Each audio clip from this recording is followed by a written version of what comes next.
Yeah, but then I'd never have anybody up there. You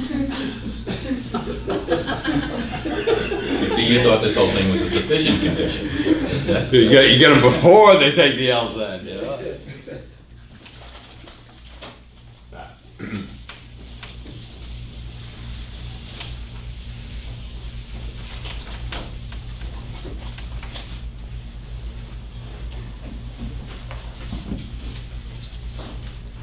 Okay, just in the last, it's about the same as it was the pace, actually. I think we got down to about 45 minutes and we're done through assumptions. Do you guys have the legal writing piece today or not? No. So, what I did at pace, and I suppose it makes sense here, is just because there's not enough time to break into anything, you know, it heavily, but in analytical reasoning, again, which we discussed, right, is in analytical,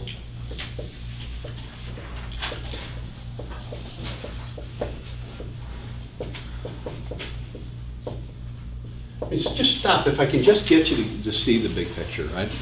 That, do you get that we just spent the past 4 hours getting into the minutia of what an argument is and how to see an argument from a certain point of view and how to find a way to make an argument. When we find an assumption, don't we basically turn information into intelligence? Whereas when I identify an assumption that actually is helpful to the argument's conclusion or necessary to the argument's conclusion, don't you get that that's kind of cerebral? That you know, you're seeing something that's not there. You're seeing something that the author himself, herself left out. You know, and when we're working in flaws, it's the same thing, right? Only there we're on cross-examination. We're looking at it and we're saying, hey, come on, no, this is not going to work. So it's not just acceptance, right? Logical reasoning, honest to God, is about lawyering skills. That's what they're measuring. But it's specifically the skills that are associated with understanding what an argument is. How do you know, again, how do you change anything that you, how are you a mechanic and not understand how an engine works? You know, I mean, am I missing something?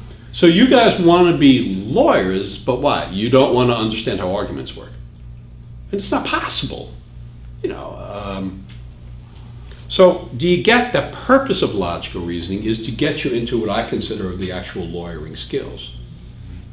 And analytical has a related but distinguishable purpose. And its purpose is this, is we're gonna give you information that you can organize. And we're going to give you information that once you organize it, it can be managed. It's already been done. It's there because it's been done. And we want to see if you can do those things. And the information we're going to give you is fundamentally ugly. Well, but it's not as ugly as what you're going to get in law school. It's not as ugly by any stretch as organizing your outline for civil procedure in the first year of law school. But it's ugly. And it's unfamiliar. Right? That analytical reasoning is not taught anywhere, including in LSAT programs. It's just not taught anywhere. All right? Okay. So it's unfamiliar. It's written with an unkind hand. And it itself is reasonably layered. And we're going to ask you to organize and manage that information. Doesn't that sound like law school? Yeah. Well, that's what it's doing, right? Okay, so if I'm right, then they have to allow you to organize, and they do. And there really are only 3 ways you will organize information. And it's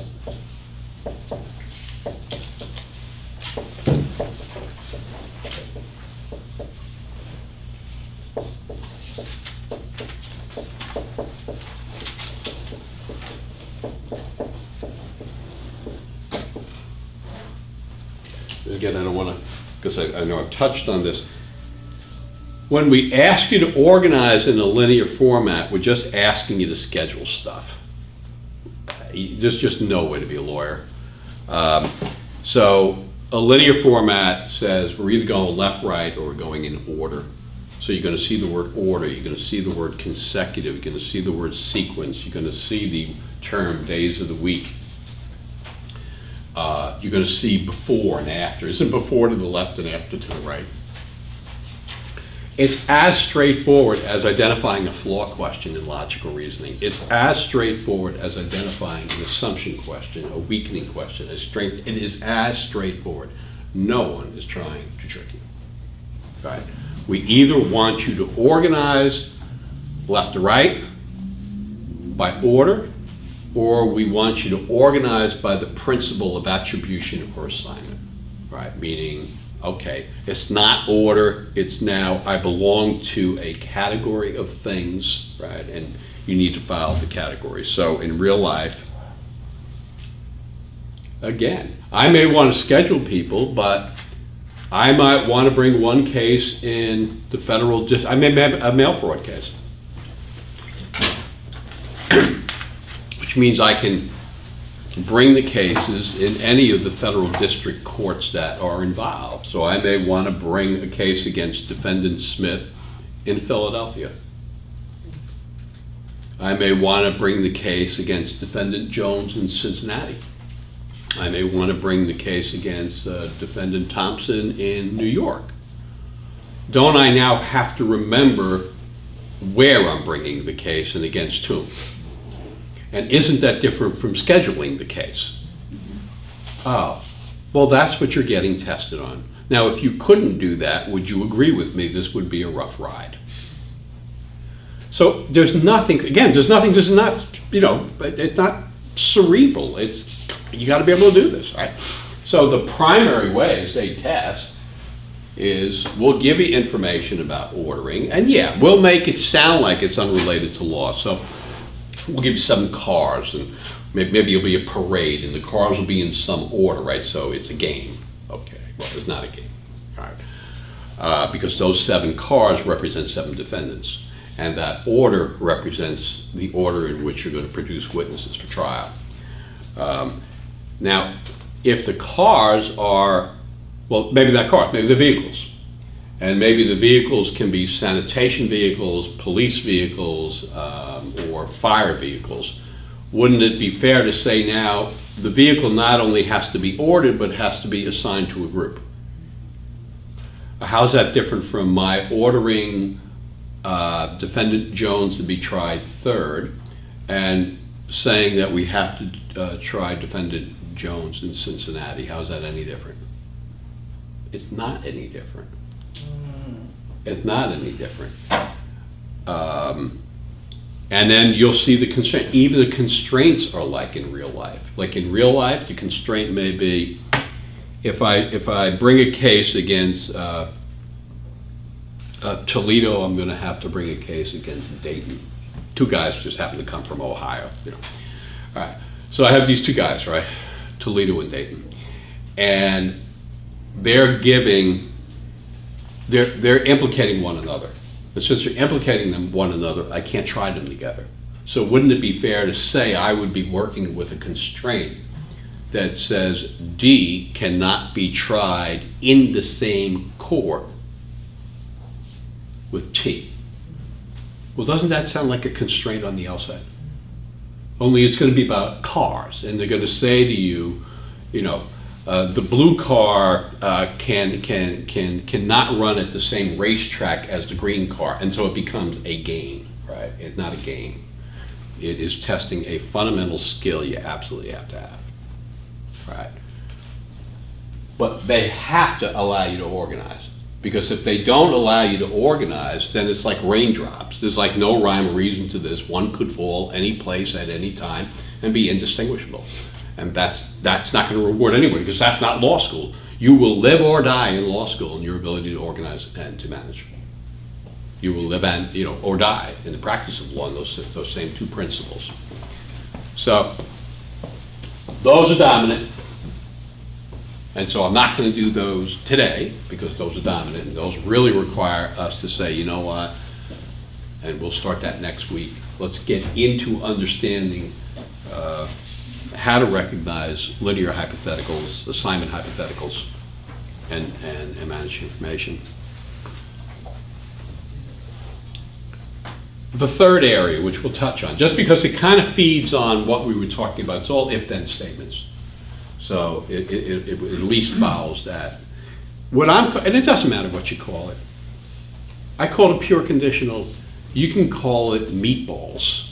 I mean, it doesn't matter what you call it, right? It matters, do you recognize that's what it is? Again, it goes to, did the ancient Greeks have, well, they did.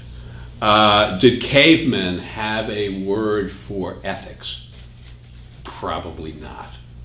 Could it be the case that a Neanderthal understood, if I don't know if possible, Neanderthals could understand. Could it be the first people who understood what ethics were and never had a word for ethics?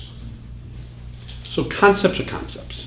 So I call it doesn't matter. What matters is when you see this, when you just see this, in a binary, meaning in an either-or universe, you've got a pure conditional on your hands. Right? So how do you recognize it? A condition is there must be only two options. You with me? If there are 7 options, it's not a pure conditional. If there are 3 options, it's not a pure conditional. And the reason is this. Let's go back to what we were discussing.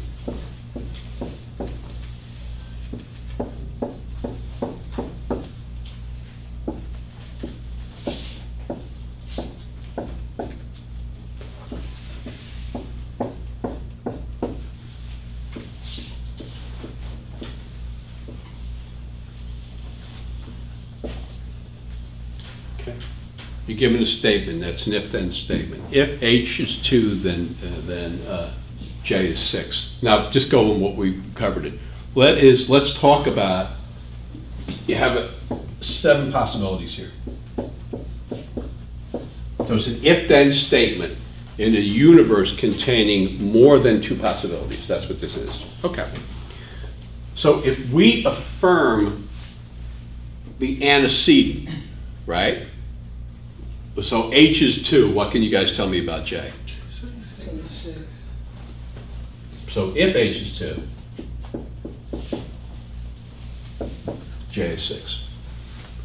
If we deny the antecedent, so we say H is not 2, what can you tell me about J? Nothing. But do you get, that's the fallacy, right?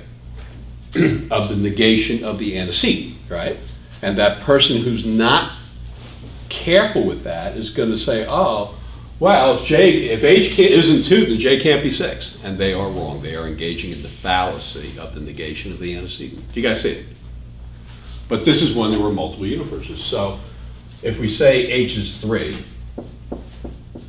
then I don't know anything about J. J can be here, here, here, here, here. Yes? Nobody agree?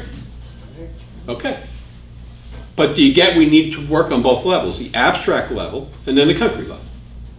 But what's going to happen is the more abstract you are, the greater the understanding you have up here, the less time it's going to take you to apply what you already know. There's just a bunch of hypotheticals from a bunch of people like me working from, do you understand the big picture? Okay, next thing is, we're going to affirm the consequent, right? We're going to put J at 6. What, if anything, can you tell me about H? Nothing. Right? If J's at 6, didn't we just affirm the consequent? Yes. Do you see what it is? And when we affirm the consequent, we know that's a logical fallacy, meaning if you draw an outcome, you are engaging in a fallacy. Right? I mean, you don't know. So, do you guys get, could H be 2? Sure. Yeah. Hey, you're in compliance with the original constraint. If H is not 2, there is no original constraint. Right? Because the information I got is when H is 2, I know something else. Well, H is 3. Well, I don't know anything. Hey, yes to the LSAT. The LSAT's your friend. then, of course, the last thing, right, is no, say, all right, now we're going to deny the antecedent. And we're going to say J, it doesn't matter, let's say J is 7. What can you tell me about H? It's not a 2. Why, yeah, we can tell me something about H. What is it you can tell me about H? Patrick? Not a 2. Not a 2, right? So this says H cannot be at 2. That is the contrapositive. But again, get the big picture, right? The contrapositive is just one of 4 possibilities. And it is not the most heavily tested. Oh, You lost? no, I just got it. Well, I just got it. well, you're just visiting. I mean, if you came in here, right, and you were visiting, and you said to me, Peter, I got it all, then you'd never come back. So, I mean, part of my mission is to confuse you. Okay. I mean, I'm trying to hold these folks off at bay. Okay. It's hard. Ooh. I'm sorry, you said, what'd you say? I just got it. Yeah, you know. Yeah. And So J is not 6, then H can't be 2. Like the contrapositive, right? that is correct. how I In other got it. words, if J is not at 6, maybe it's a little bit clearer if I write it this way. If J is not here, that's where you start, meaning J is somewhere else, right? Yeah. Then H cannot be there. Mhm. And that goes to, if it rains, you'll get wet. Mhm. And I said to you, you said, you're not wet. What can you tell me about rain? All right. Yeah, so there it is. So again, you guys see this, like there are these different sections and nothing has anything to do with one another. Please. Okay, so my point of putting this up here is this is when there are more than 2 possibilities, right? What happens when there are, this is so exciting.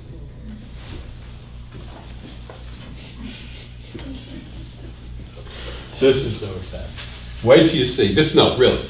This you're gonna be running home, taking somebody by the hand to a whiteboard. Right? I absolutely have to show. If I don't show you this, I'm gonna die. And then you say, "Well, I'm gonna die anyway." But I really have to show this to you. Okay. So look at what happens to that same if-then statement when there are just 2 possibilities. Okay. So we'll use here the possibility that.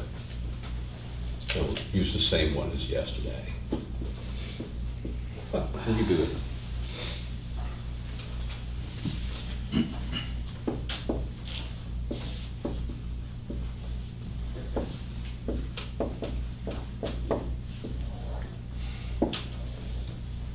Okay.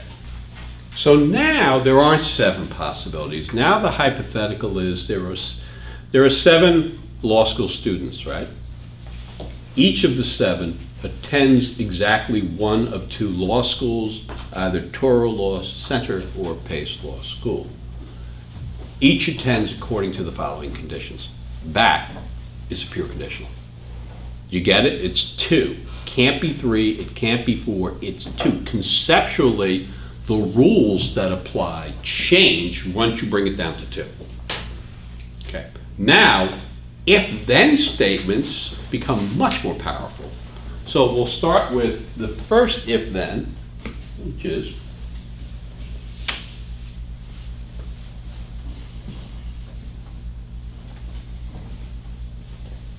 if Matthew is at Toro,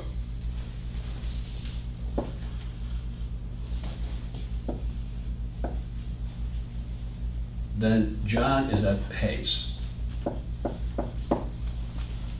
Okay? Now, if there were like 7 schools, right, this would have a different meaning. Because but this is only 2 schools. So now, wait a minute. Is it fair to say this is an explicit statement? Yeah. Okay. And again, you get this horseshit about formal logic, right? There's no formal logic on the test. Circumstantial evidence is derivative of direct evidence. In other words, look at this. Matthew, would you agree that a derivative of this is that you and John cannot both be at Toro at the same time? Here's the rule. We have a rule. When you're here, he's not. Would you agree the two of you cannot be here together? Yeah. Why are you shrugging? Because I feel like I'm being set up. At least I was honest. But it's me. You're not being set. This is a great comeback. What's a great comeback? That you're being set up? Yeah. Well, don't you think that's a little self-laudatory?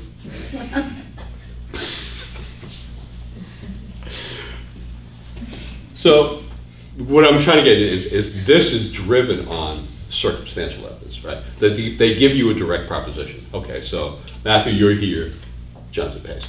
Would it be fair to say that the two of you cannot be here together? Yeah. Does everybody agree? Again, there's really nothing complicated about this, but isn't that a derivative of the original rule? Yeah. Well, why are you so reluctant?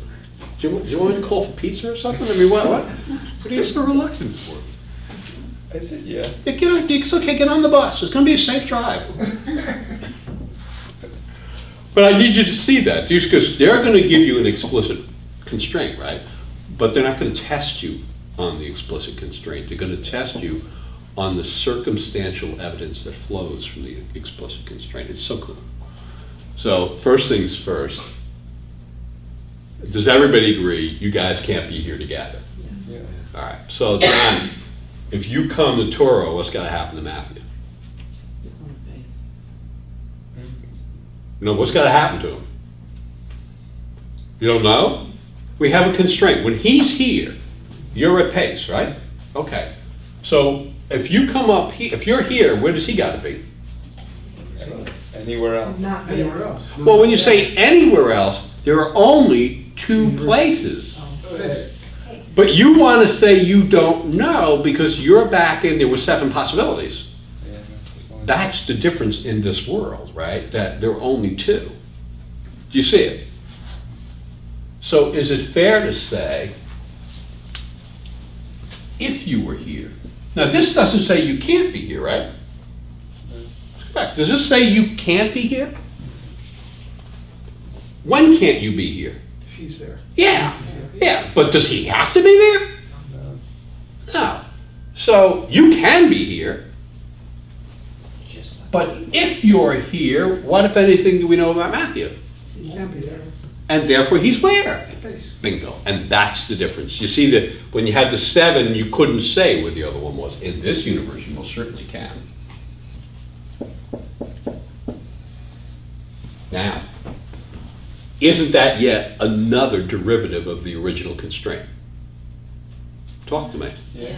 But this is what they're testing you on. They don't care about that. They care about what, this is information, this is intelligence. Right, they're testing you on intelligence, not on information. Now, okay, Matthew, now be careful, right? You're at Pace. What, if anything, can you tell me about John? You're at Pace. On base. Yeah. He's at Toro. Did you see the foot come out from under him? Did you see that? Right.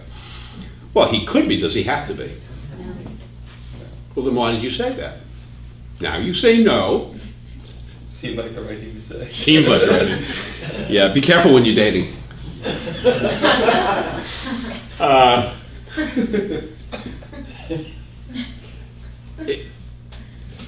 The law comes from the right? The law comes from the antecedent, right? So is it fair to say we have law when you're here? Right. But then we created circumstantially another law. There was a step in between, right? But we said, okay, we were given law when you're here. That step in between was, but we know from that law the two of you cannot be here together. Isn't that fair to say? Yes. And so circumstantially, we're able to take another step and say, well, crap, that means if he's here, you can't be here. But aren't the 2 laws pivoting on when John's here and when you're here? Who's at Toro? Yeah. But what law do we have when you guys are at Pace? None. So couldn't it be the case you're both at pace? Yeah. Could it ever be the case you're both here? No. Which allows us yet another, isn't it, you can't, I mean, how exciting is this? Yet another circumstantial derivative. I mean, it's just like, I don't ever want this to end. What, with respect to the two of you guys, right, what's the highest, what's the range here? In other words, what's the greatest number of the two of you guys that could be present at Toro? One. One. And what's the minimum number? One. 0. I was 0. It's probably So the min-max over here is 0 to 1. What's the min-max at pace? 1 to 2. Yeah. And then you're just gonna, if they do this, right, I promise you, they're just gonna test you left and right on this. That's all they do. So what they require you to do is conceptually get this, right?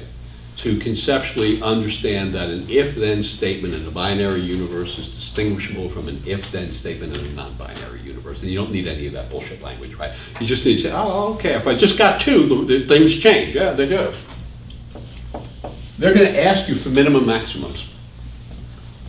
Wouldn't it be helpful to know, if you ask for what are the minimum number of students that have to be at pace, isn't it fair that we already know either John or Matthew must be at pace? Why are you hesitating? She said, yeah, just kind of. Well, you've been, I mean, you got to pass for the whole bloody class. Now you say, Okay, yeah. okay, yeah. This is what you're going to test. So they're going to give you one explicit constraint, right? Did everybody see what you do with that? Now, this constraint will be on your test. No ifs, ands, or buts about it. If they put a pure conditional in, they don't change a damn thing. They don't have to change a damn thing because it's rich. Again, what do they have to change about contracts? What are you going to learn about contracts that I didn't learn about contracts in 1983, or that, I don't know, that Chief Judge Marshall didn't learn about contracts in 1800. I mean, it's the same stuff. What are you going to learn about property law that I didn't learn? The same stuff, right? It's the same stuff. Okay, now let's throw a fly into the ointment here.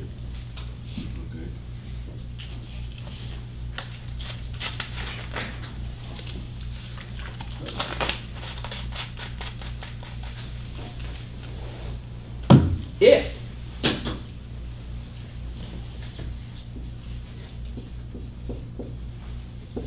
I would say, well, you know what? If Catherine is at pace, and Matthew's at Toro,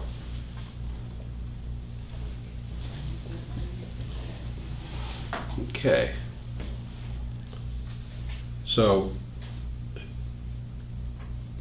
guess who's on?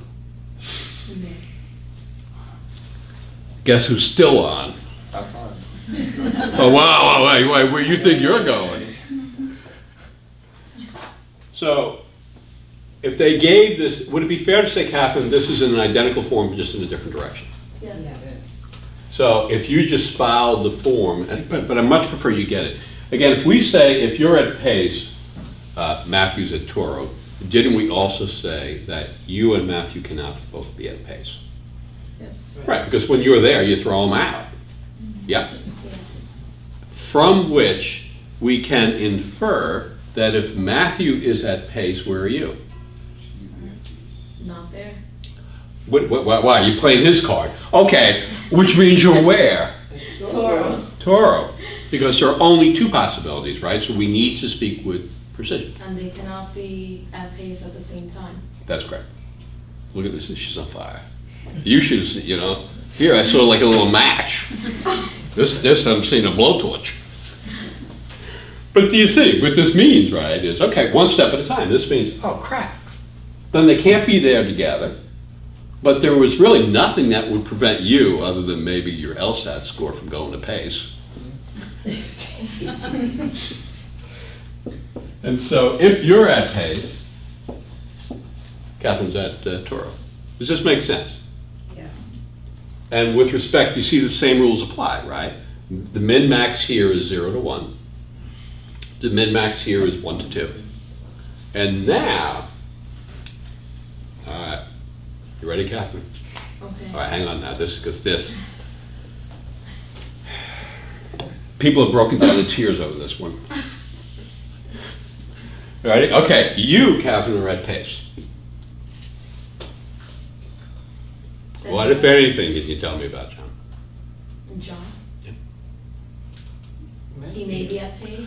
Ooh, Maybe ooh, ouch, ow, There's no rule. ouch, ouch. Catherine, shall we take it one step at a time? Sure. Please. Now, Yes.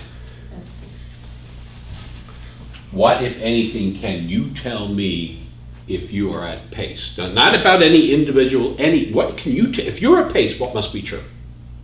And Matthew is not Matthew is at Toro. Does everybody agree? Yes. Now, if Matthew is at Toro, what must be true?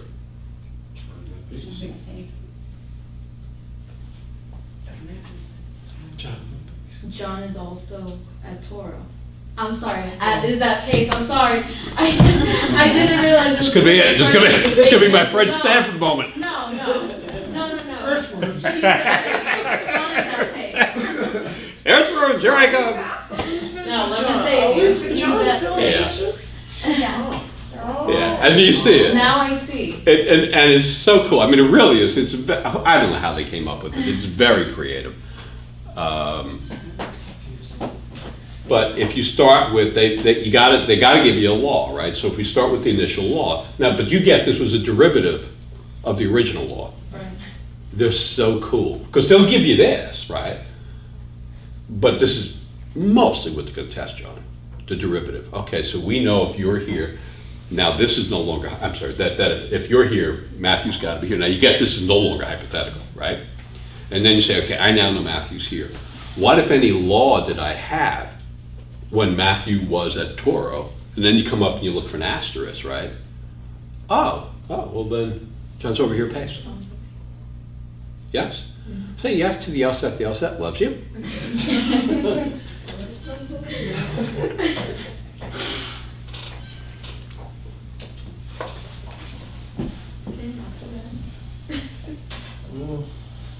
Okay, now let's try it. Extend, so I got to keep the letters different here.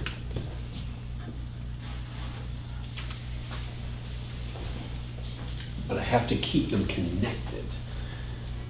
So, I can really do that. So now let's try this. If Danielle and Kelly are at Toro,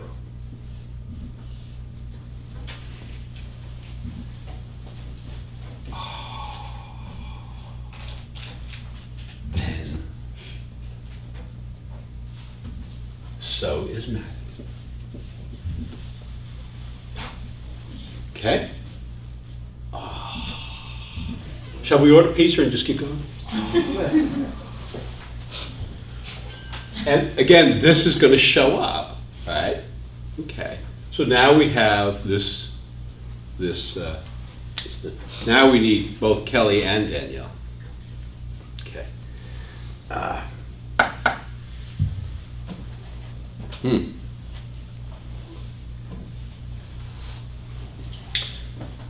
So.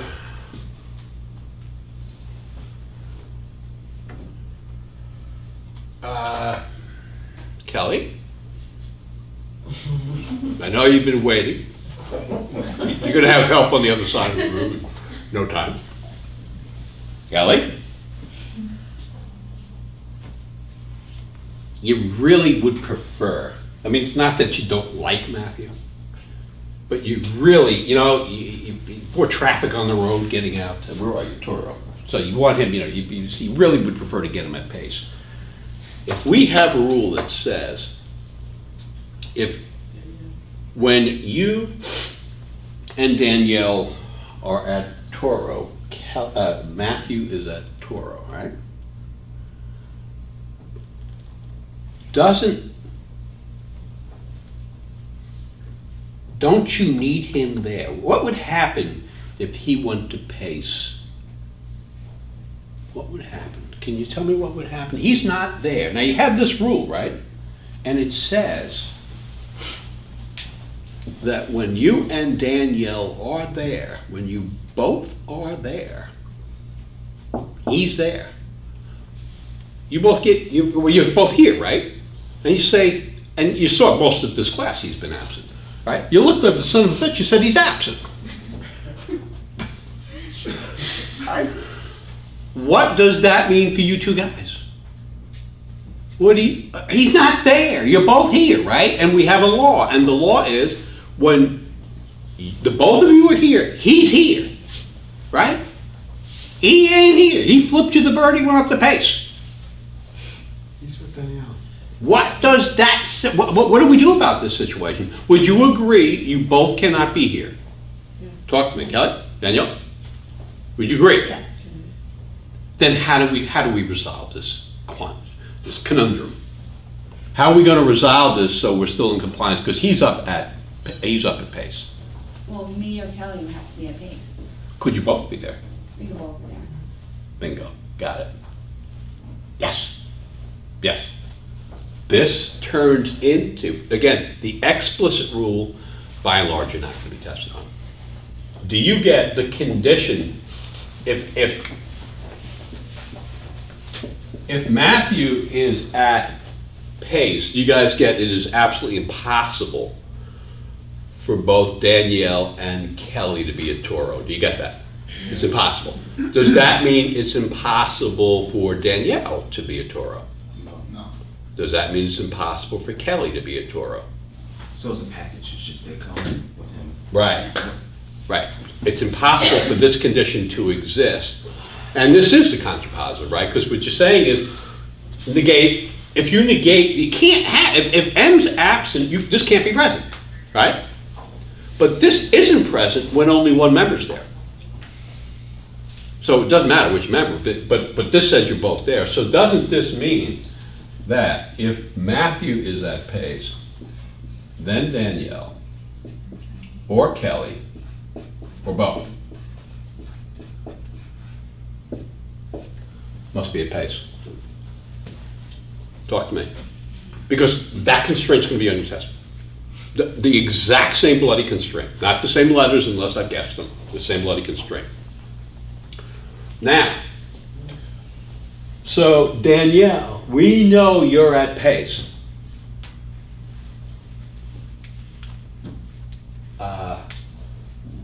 Do we know anything else? Yes. What? Oh, she's at Pace.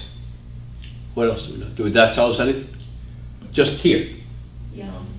Oh, yes. She I is. am. And I'll tell you why.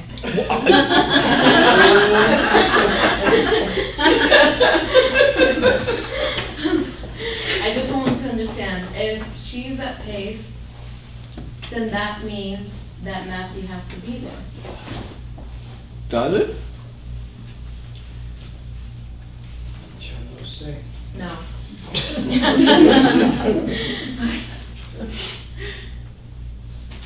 No. But again, we're acquiring is it fair to say no one in the room, other than if you've taken the class before or something, is it fair to say that no one in the room has seen this stuff before? That no matter where we're educated, no matter where we went to school, this is not something that's been covered. Steve, I'm sure it's exactly what's behind the test, is that you have to learn it, because so much of law school is, can you learn stuff you don't know now, right? And if you can't, law school's the wrong place to go, because it's mostly all new. So, yeah, look. This condition means for these two factors to be present, that factor absolutely has to be there. That if that's absent, you cannot have the case. So you could have the D, you could have the K, but you can't have both, right? Which means if Matthew is at Pace, either Danielle or Kelly or both absolutely must be at Pace. Now, where is the law running from? Isn't the original law running from you two guys being at Toro? Isn't that my guidance? So if you tell me that Danielle is at Toro, did you give me any guidance? No, you didn't give me any guidance, right? Because it has to be the two of you guys. Right? If you tell me Kelly's at Toro, did I get any guidance? No, because you told it was the two of you guys, right? Okay. So from which we were then able to conclude, well, no, wait a minute. Okay, so in order for the two of you guys to be at Toro, doesn't Matthew have to be there? So if Matthew's not there, doesn't it follow? I don't know which one or both, but doesn't it follow that at least one of you guys has got to schlep out the pace? And you may both schlep out the pace. But doesn't the law stem from the condition that Danielle and Kelly are in Toro? And doesn't the circumstantially derived law work from Matthew being at pace? Talk to me. It's not just a person, it's the person and the place. So wouldn't it be fair to say, if you tell me, Matthew, they say you're at Toro, do I know anything about Danielle and Kelly? This one's just, there's a little ice on the floor here. Just in case you slip, I don't want to be there. Good, come on. You're here, you're at Toro. Have you told me anything about where Danielle is or where Kelly is? Yeah. Cool, that's right, you haven't. Because there's no law here. It's cause and effect, right? The effect doesn't tell me anything. How much time today have we been speaking about when you have cause and effect, and the effect comes about, we don't know if that was the cause. I'm wet. Do we know if it rained? No. So if Matthew's there at Toro, If back to Matthew, the last question that you asked, nothing was said about Danielle or Kelly because either one of them could have been there, correct? well, either one could, but neither had to be. But In other words, if that- Matthew's there, it simply permits this. Doesn't Right. require it. Right? So that simply permits that. Okay. You can have that, but you don't have to have that. So if I say Matthew's there, I don't know anything about Danielle, and I don't know anything about Kelly. If I'm told that Kelly is at pace, what do I know about Danielle or what do I know about Matthew? Nothing. Because I have there's no asterisk here, there's no law. So you say to me, Danielle's here. Okay. Well, but Matthew could be over here with Kelly. I don't know. I don't know anything. And that's what the asterisks do. The asterisks, right, are shorthand for saying that's your law. Where there is no asterisk, there is no law. You with me? Where there is no law, there is no guidance. So going back to this, if you go back to, if it quacks, it's a duck. You've given me law about things that quack. You haven't given me law about ducks. You haven't said to me, all ducks quack. Right? You've simply said, if it quacks, okay, so now I hear, based on that, I know it's a duck. But I see a duck waddling around. I don't know if it quacks or not. Nah, you thought, this is just, all right, now, right? Kelly. Well, friction. Okay, Kelly. You are at Toro.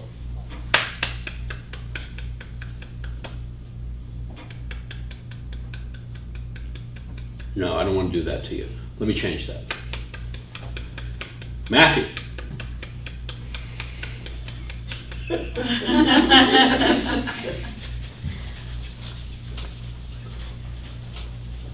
You, Matthew, are at pace.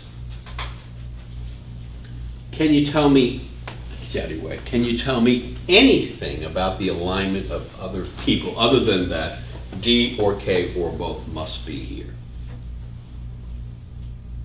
Do you have any other guidance?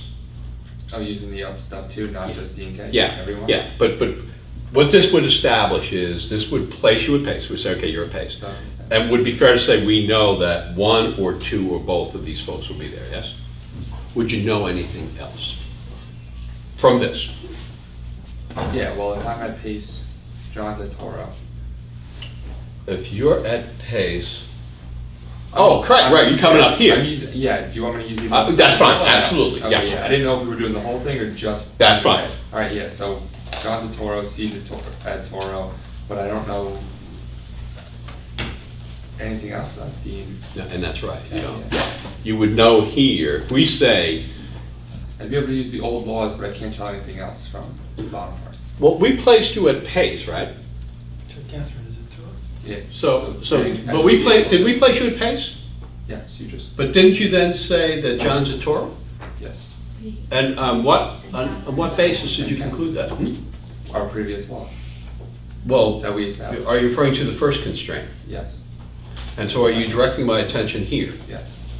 And we're saying you, that's M, Mhm. would be at pace, that's pace. And is that a cause or effect? None, because the arrow's going the wrong way. Yeah, I was going the wrong way. But I can say that C is at Toro. Correct. I just can't say that What- John is at Toro. Who do you want to say is a Toro? Me. Yeah, let's see. If I'm at pace, But, I'm sorry. Above. go right above where your hand address was. Oh, okay, yeah, That that- law does say that I am at, if I'm at pace. that's Yes. Toro. yes, So that one I was. but that's little comfort under these circumstances. Little's better than none. But yeah, and it's getting a fluency, but it's getting a fluency in this, is what we would know about you, right? Is, well, it depends where we're starting you at. And sure, if we're starting you at pace, we're gonna get this information. We're gonna get multiple information, right? We're gonna know that Catherine's a Toro. We're also gonna know that either Danielle or Kelly or both are at pace, right? And then you get that in a real hypothetical, this develops even further, right? So that you're dealing with, And then we can't say anything about John from the first example because Matthew's at pace and that's an effect. that's correct. Okay. To say that Matthews and Pace was a derivative of the initial constraint from which we were able to say, okay, well, if John's a Toro, then Matthews got to be at pace. But that's only when John's at Toro. That if John's over here, I don't know anything about Matthew. Because, and again, if you keep it on the most basic level, the asterisk is the only place you get guidance. That's it. There is no guidance here or here. There is no guidance here or here. There is no guidance on the M and here. There's no guidance whatsoever. So it could be that M is there, D is here, K is here, or that they're both here. There is no guidance because it's oh man, it's a rich test. But it's if you rain, it gets wet. That's what's going on here. Yeah, Matthew. I was just say, the one other thing we can say is that D and K definitely both aren't at Toro. That's correct, right? No, because Why if they're couldn't both D at and K? Toro, I would also be at Toro with them, so if I'm placed at pace, Well, wouldn't hang on. I'm getting a little nervous now.